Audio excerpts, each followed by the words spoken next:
Nokia nous avait fait le coup l'an passé en ressortant le vieux Nokia 3310, et bien rebelote cette année, le constructeur finlandais nous lance une nouvelle version du Nokia 90.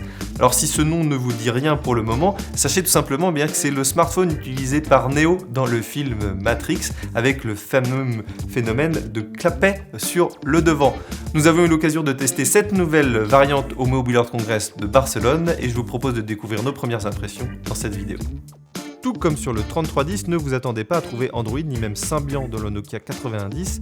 L'appareil fonctionne sous KaiOS, un OS pour vos feature phones qui est né des cendres de Firefox OS. KaiOS ne propose que peu d'applications, n'espérez pas trouver vos applications Android préférées dans son store.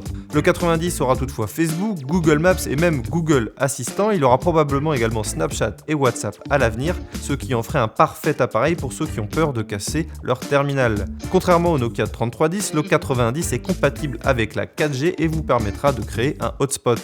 L'appareil dispose d'une immense batterie, HMD parle d'une autonomie de 25 jours. D'un autre côté, il n'y a pas d'écran tactile, vous naviguez dans les menus, vous devez appuyer sur les touches physiques après avoir fait coulisser la partie supérieure.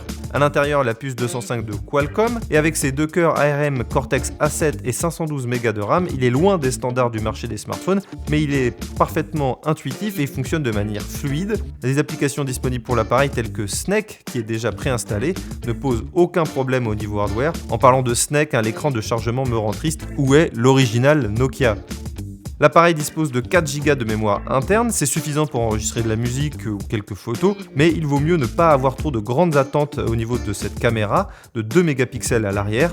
Désolé pour les fans de selfie, mais il n'y a pas d'appareil photo frontal. Que dire d'autre ? Eh bien le prix est abordable, comptez 89 €.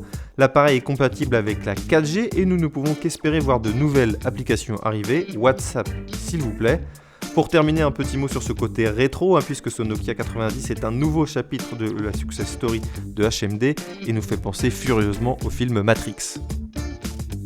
Voilà, c'est tout pour nos premières impressions sur ce smartphone Nokia 90 qui existe en deux variantes, couleur noire et couleur jaune. On a hâte de le tester en tout cas à la rédaction, mais il faudra patienter encore quelques semaines. Dites-nous ce que vous pensez bien de ce nouveau smartphone de Nokia dans les commentaires, si vous aimez tout simplement la stratégie du constructeur finlandais.